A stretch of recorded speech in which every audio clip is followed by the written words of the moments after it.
রমজানে একটি নামাজের কথা বলবো, শত কষ্ট হলেও এই নামাজটা আপনি ছাড়বেন না, একবার হলেও এই নামাজটা আপনি পড়বেন। নবীজি এই নামাজের এত গুরুত্ব দিতেন, নবীজি বলেছেন জীবনে একবার হলেও তুমি নামাজটা পড়বে। এই হাদিসটি ইবনে মাজাহ শরীফের, তিরমিজি শরীফের এবং আবু দাউদ শরীফের 1297 নম্বর হাদিসের মধ্যে এই হাদিসটা বর্ণনা হয়েছে এই নামাজের কথা। নবীজি তার চাচা আব্বাস রাদিয়াল্লাহু তাআলা আনহুকে ডাক দিয়ে বলেন, চাচা আমি আপনাকে এমন একটি নামাজের কথা বলছি, এই নামাজটা আপনি প্রতিদিন একবার হলেও আপনি আদায় করবেন। চাচা যদি প্রতিদিন সম্ভব না হয়, অন্তত সপ্তাহে একবার হলেও আপনি নামাজটা পড়বেন। যদি সপ্তাহে সম্ভব না হয়, তাহলে আপনি মাসে অন্তত একবার এই নামাজটা আদায় করবেন। চাচা যদি মাসেও আপনার পক্ষে কষ্টকর হয়ে যায়, বছরে একবার পড়বেন। যদি বছরেও না পারেন, জীবদ্দশায় অন্তত একবার হলেও নামাজটা পড়বেন। কারণ এই নামাজটা এত পাওয়ারফুল নামাজ। এই নামাজটা আদায় করার কারণে আপনার প্রকাশ্যে অপ্রকাশ্যে যত গুনাহ করেছেন, আপনার ইচ্ছায় অনিচ্ছায় যত গুনাহ করেছেন, আপনার অতীত জীবনে যত গুনাহ করেছেন, সব গুনাহ আল্লাহ আপনাকে ক্ষমা করে দিবে।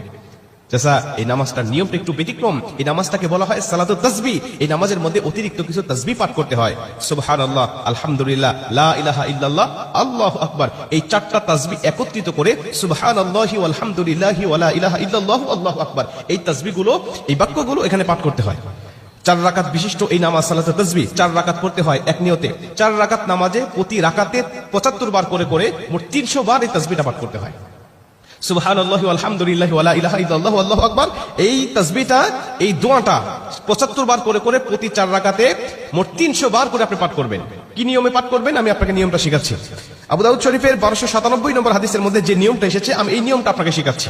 আমাদের সমাজে আর বেশ কিছু মানুষ বেশ কিছু নিয়ম বলে, কিন্তু আমি আপনাকে হাদিস থেকে সরাসরি নিয়মটা জানাচ্ছি। এটা আপনি রেকর্ড করে নেন, খাতা কলম থাকলে লিখে নেন।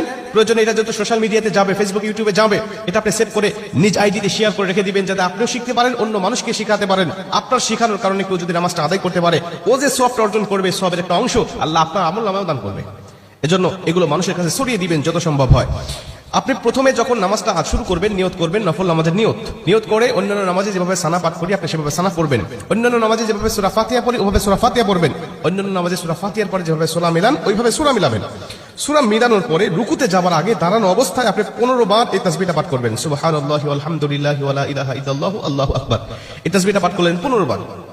15 বার পাঠ করার পর আপনি রুকুতে চলে গেলেন। রুকুতে গিয়ে রুকুর যে তাসবিহটা আছে, তাসবিহটা পাঠ করার পরে সুবহান রাব্বিল আযীম বলার পরে আপনি এই তাসবিহটা আবার পাঠ করবেন 10 বার। সুবহানাল্লাহি ওয়াল হামদুলিল্লাহি ওয়া লা ইলাহা ইল্লাল্লাহু আল্লাহু আকবার। এই 15 বার আর 10 বার 25 বার।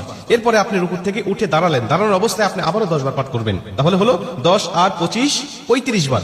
এরপরে আপনি রুকুতে চলে যাবেন। রুকুতে গিয়ে রুকুর তাসবিহটা পাঠ করার পরে আবারও পড়বেন 10 বার। এই হলো 35 আর 10 45 বার। এরপরে আপনি রুকু থেকে আবার উঠে বসে পড়লেন। বসার পরে আপনি আবার পড়বেন 10 বার। 45 আর 10 55 বার। এরপরে আপনি আবার রুকুতে চলে যাবেন। রুকুতে গিয়ে রুকুর তাসবিহ পাঠ করার পরে আবার পড়বেন 10 বার। এই হলো 10 আর 55 65 বার। এরপরে রুকু থেকে যখন উঠবেন, উঠে